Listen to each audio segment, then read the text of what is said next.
That is Chris Huston. He covers, he is really, in a lot of ways, Heisman Trophy, an historian, podcast, and so much more. And he joins us. He's been on with us for about a year ago, Chris. And the quote you put up a year ago when you were on our show, our actual quote was, the Heisman Trophy or award is the lighthouse in the storm of college football.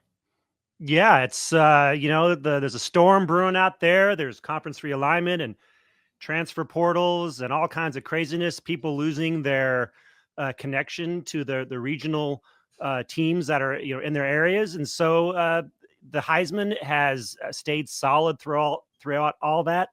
And that's why I called it that. So, Chris, I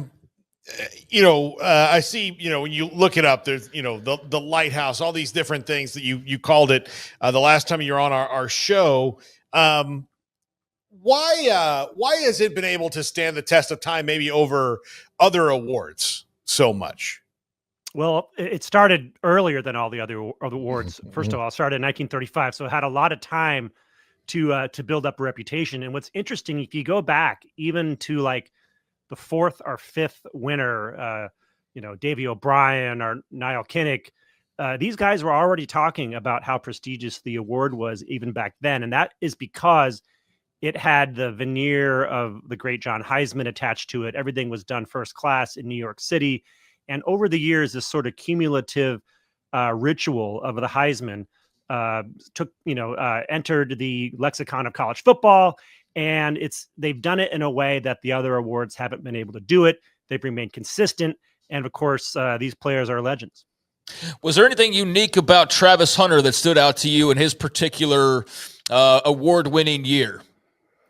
Well, gosh, it's very rare to have someone who plays both sides of the ball, and not as a gimmick, but as a legitimate player on both sides of the ball. We've had in the past Charles Woodson, who won the award while playing primarily as a cornerback, but he was kind of moonlighting as a wide receiver, and that's what sort of gave him the novelty of being able to win the Heisman that year. This year, really, Travis Hunter, you had to go all the way back to the one platoon era, pre-1964, 1965, are down into Division III, or Gordy Lockbaum and those guys from the 80s, to find someone who is playing, basically not leaving the field. And that was the story of Travis Hunter, about a guy who was so talented, so good on both sides of the ball. He never left the field, and that's why he won. You mentioned for example, Charles Woodson, Tim Brown, Johnny Rodgers, Rocket Ismail. Those were guys that were good at what they did on one side of the ball, but they were return specialists too, punts or kickoff returns. And that's the one thing that we never saw Travis Hunter even do, which I'm sure if he did, he probably could do that pretty well too. I'm sure he would have been fine, but at some point you got to save the guy. You got to save the guy some knees. He's only got 2 knees.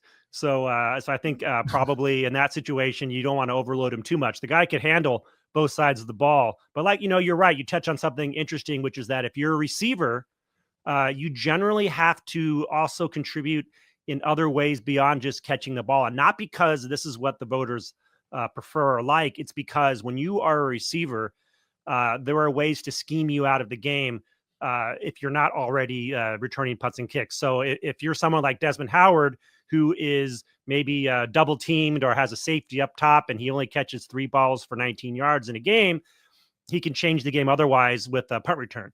But this is not something that more conventional receivers like Larry Fitzgerald was able to do. And that's why you saw Larry Fitzgerald's season, when he finished the runner-up to Jason White, he, at the very end of the year, I think he went up against Miami and was shut down, and there was really nothing he could do about it. How do more defensive players, without having to play offense? Like, I've always thought that Ndamukong Suh was, if you're picking the best player in the country, the year that he was in the Heisman voting, that he was the best player in the country. But it's hard for a defensive tackle to separate himself when you've got Sam Bradfords and Tim Tebow's and guys like that around that are just chalking up touchdowns. But this dude is eating them away from offenses on the same side. Is that just a culture of the voters that probably won't change? It's about metrics. It's about being able to justify your vote. You talk about most outstanding player or best player. That's a term of art. But if you can give your opinion a foundation in statistics, for example, quarterbacks, you're able to look at passing yardage, perhaps rushing yardage, completion percentage. There's a whole array of statistics. Same with running backs. There's a large number of stats that you can use. And with receivers, generally, the further away you are from the ball, from touching the ball on every play, the harder it is to win the Heisman. So until a defender or a defensive lineman, for example, like Ndamukong Suh, until you can really expand the universe of the metrics and statistics that define what that player does in a game and what their impact is on a game, then you're really talking about a lot of nebulous accolades that you see all the time where they'll say something like, oh, he had 8 sacks on the year, but that's because he was double and triple teamed on every play. Well, he probably wasn't, double and triple teamed on every play. And how do you quantify that, right? So it's just until you get to the point where defensive players have a wider array of metrics by which to measure and compare and to capture the imagination of voters, then you're going to have it be a term of art and just have people doing it like Justice Potter said, you know it when you see it. Just spitballing here, Chris, but how much do you think realignment plays into what used to be very regional voting? And there's still like the regional breakdown, but now you have guys in California who are watching more Big Ten because now USC and UCLA and Washington and Oregon are there and so on and so forth. Do you see that realignment kind of having an impact and opening the scope of making it maybe less regionalized than it was previously?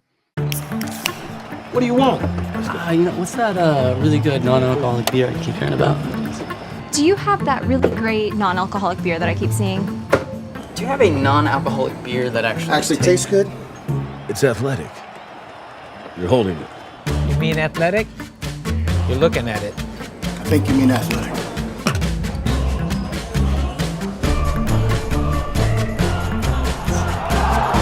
It's athletic.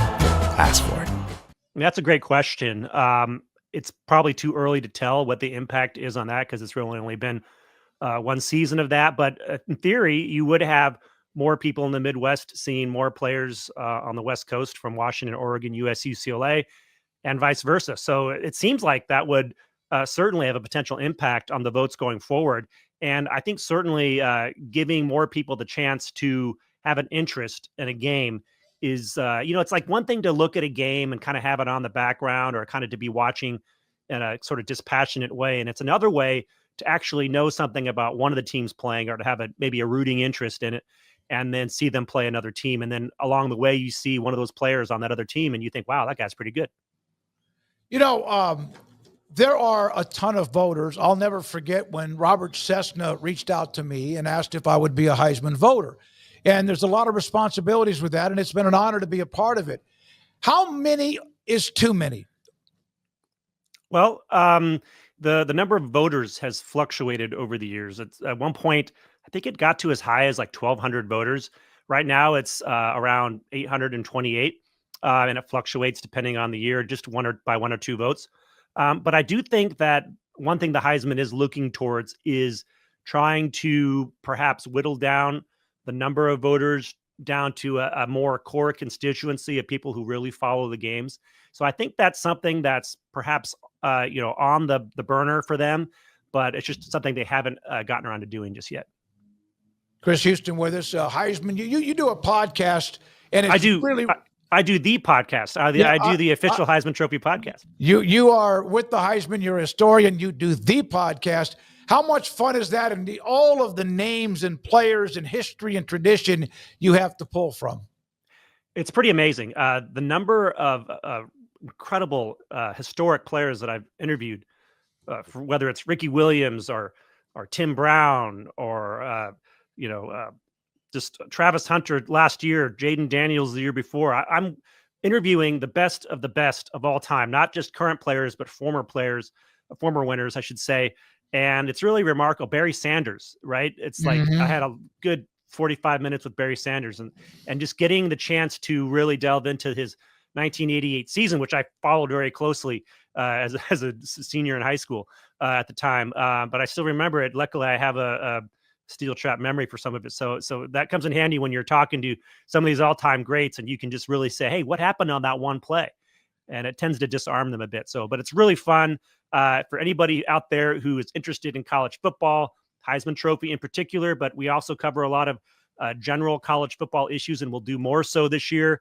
The official Heisman Trophy podcast, you can find it on all streaming networks. Chris, do you have a favorite Heisman Trophy winner, like personally, that just meant something more to you? I mean, I was an SC guy growing up, so I think at the time my real first exposure to the Heisman was Charles White. In 1979. I was in third grade, and then later, 2 years later, was Marcus Allen, and those were the first seasons where I really remember like memorizing the statistics and trying to figure out whether this person was going to win or not. And yeah, I think that was sort of my formative years of the Heisman. And later on, of course, I was working at USC in the sports information department, and Yep. Charles White used to come by my office and take water out of the sparkless water jug. So that was kind of cool. Is that running back you based on the Heisman USC, or am I missing somebody else? Yeah, that's USC is known as running back U because they've had 5 Heisman Trophy winning running backs. You've had Mike Garrett, O.J. Simpson, Charles White, and Marcus Allen, and also Reggie Bush, now that his trophy has been reinstated. Did it mean something to you as a USC fan to have Reggie back in the fold officially? I mean, at this point, when you've been working in this industry for a long time, it's the level of emotional association is probably at its lowest level in my lifetime. Yeah. So it's like, oh, okay, that's nice, but it really didn't really mean anything, deeply at this point in my career, I think. So we mentioned, brought up Travis Hunter and what he did. He just signed, by the way, his rookie contract. That was going to happen just because of timing the calendar and the fact that they have all that slotted in. Is there someone or two or three? Paul brought up Ndamukong Suh. Is there one or two that got away that you felt like, just as a football fan, you thought should have won the Heisman Trophy? Well, I think when you get past a certain point, there's any number of people who are worthy of the Heisman in a given year, right? So you hate to necessarily always pick someone out because you're saying the implication is that you're saying that the person who did win shouldn't have won. But I don't think that's necessarily the case. But when I go back and look at it, I mean, last year I thought Ashton Genty was certainly more than Heisman worthy. He had just an incredible season. Probably Marshall Faulk, the year that he finished the runner-up to Gino Torretta. Going back to 1995, you had 3 really good candidates. Eddie George won it, but Tommy Frazier is one of the great players in college football history, and it was capping a remarkable run. He's a guy that had a lot going for him. Going over to like 1981, it was the year Marcus Allen won the Heisman, but you had Jim McMahon over at BYU doing all kinds of crazy things. And, also it's, perhaps OJ might have, should have maybe won it in 1967, the year he finished runner-up to Gary Beeman. It certainly would have been a very defensible vote to vote for OJ. You know what's weird, Chris, is I'm 66. I remember those from 30, 40, 50 years ago more than I sometimes do from 5 years ago. Yeah. Maybe because that's when I was a young kid and everything was just saturated. I couldn't get enough information to watch it. Well, there's more things taking our attention away now, right? So back then it was everything was fresh and it was, you had no other content to go look at. So this was the content you had. And so you tended to make the most of it. Have you ever, the numbers of players invited? It's a TV show, so obviously there's something to do with that in the network. Has there ever been discussion about you can't have more than a certain number show up? Yeah, as a matter of fact, I think next year will be the 3rd season in which the finalist is capped at 4. It's actually, there's going to be 4 finalists each year, no matter what, is what they've come up with right now. So no more 3 finalists, no more 6. It's always going to be 4 regardless. And of course, until people understand that, there's always going to be those people arguing that there should have been a 5th guy invited, but yeah, what can you do? Well, it's like in the NCAA tournament, there's 68 teams that make it and people want 76 now, or in the college football playoff. All right, I know this is not a controversial question, but it does include the regular season only, and especially now because there might be 4 games played, it would drag it into at least early to mid-January. Has that ever been on the table to not stop it after the regular season's over? I think that this is something that has always been up for question, especially amongst people who really care about the sport and how best to present it. But I think that with the advent of the playoffs and then the expansion of the playoffs, like you mentioned, I think we're further away from that ever happening, because when you're looking at comparing, when you're trying to do is compare apples and apples, and you have players who play out the regular season. Some of them, a few of them might have a conference championship game, but for the most part, players are playing 12, 13, maybe 14 games before the Heisman voters say that's the guy, right? But if you get into, the three playoff games, right? Or a bowl and whatever, you start to, voters have recency bias, right? It's like Vince Young had that great game against USC in the Rose. Oh, he should have won the Heisman, right? But it's like, that's just, are we we're not like cats going after looking for the fuzzball, right? It's like this idea that the last game played somehow is, the biggest mark and the most determinative thing is something the Heisman is trying to avoid. They're trying to say, this is a regular season award. Everyone pretty much gets judged as best we can. Like there's already things that some players have advantages of over others already. Let's not make it worse by, comparing this person's 18 games to this person's 12. Well, and opt-outs too also make it. That's right. Would make it really hard, because if you're, if you have a legendary season on a team that goes 8-4, look, Tim Tebow, when he won, that team wasn't the best Gator team that they had. That was actually the worst one over Tim Tebow's tenure. There would be a sense now that if he was draft eligible then, that he would have just gone and skipped that bowl game. So then you lose out on, if that's part of it, like now you've got a guy making a decision that's like, well, do I skip this bowl game or not because I'm up for the Heisman, and this guy's going to play 3 other bowl games? It can't, there's no balanced metric on it. It would be bad. It would be bad to have a situation where someone had a remarkable season and we were having the Heisman after their bowl game, and the guy's like, well, I might be drafted, so I'm not going to play. That would really stink. I mean, the only thing comparable to that situation that we really can't rectify is the fact that Army and Navy traditionally play on the second Saturday in December, which is the day that the Heisman is awarded. So in theory, you could have a quarterback like Blake Horvath, for example, the quarterback for Navy, who is coming off a really strong season. And if, that Army Navy game at the end, what if he's up for the award and that game could make or break it? Well, the votes will already be in at that point. How much of what you did in media relations and working at USC prepare you for what you do now? It was huge. My first couple of years at USC, I was like a lot of these SIDs when they're first starting out, just kind of feeling your way, not really knowing what your purpose was, trying to keep your head down. And it was in 2002 when I saw up close Carson Palmer's Heisman Trophy winning season, and I had some ideas about it that I was sort of testing or that I was formulating. And then I tested it the next year privately in 2003, the year Jason White beat out Larry Fitzgerald. And it was in 2004 that I started sort of writing about it and setting out these kind of standards I had for what influences the voters, because you see a lot of discussion about the Heisman. It almost always focuses on which player, this and that, but it rarely discusses what do voters actually look for.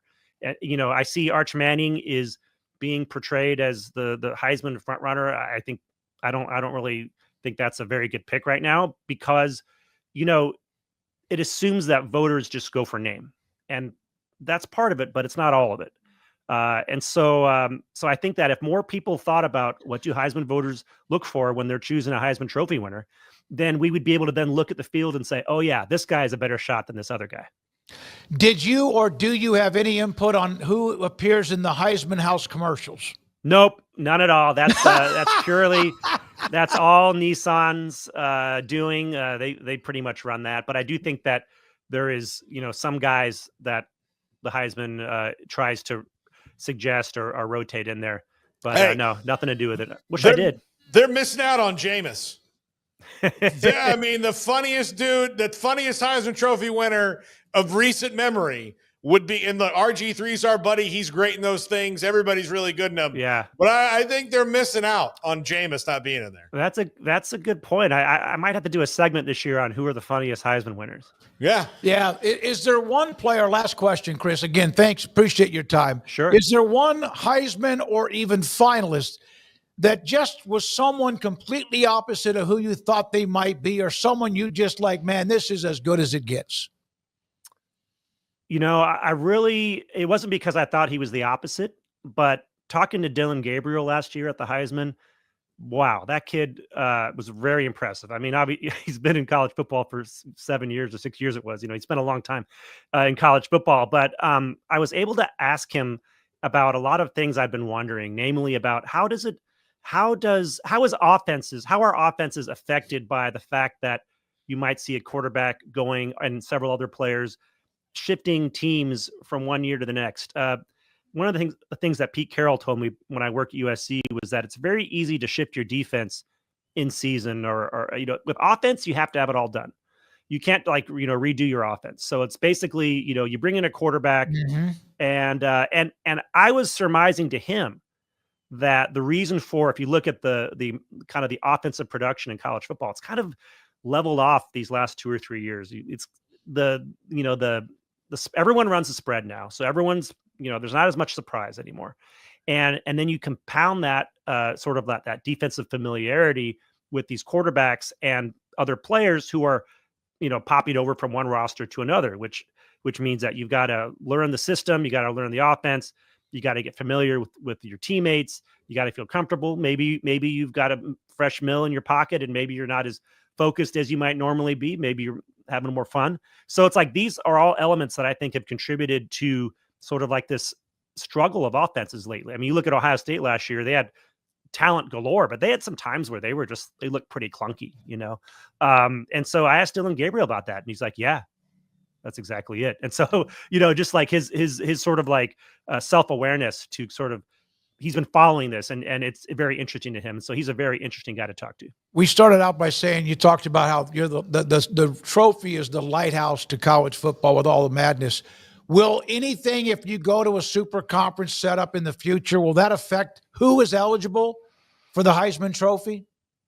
Yeah, I mean, I don't think it's going to officially determine who is eligible. Officially, anybody can win the Heisman, whether you're backup, a third string left tackle on an NAIA team. Theoretically, that person can get a Heisman vote. So I don't think there's going to be anything official, but I think de facto, the result of that is going to be, if you have super conferences with all these, all the elite teams getting all the elite players and playing only against each other or mostly against each other, it just stands to reason you're going to see most of the Heisman winners come from those conferences. Thank you, man. Chris, appreciate your time. He is the podcast, the Heisman Trophy podcast. Chris Huston, with us. He joined us a year ago, with us again today.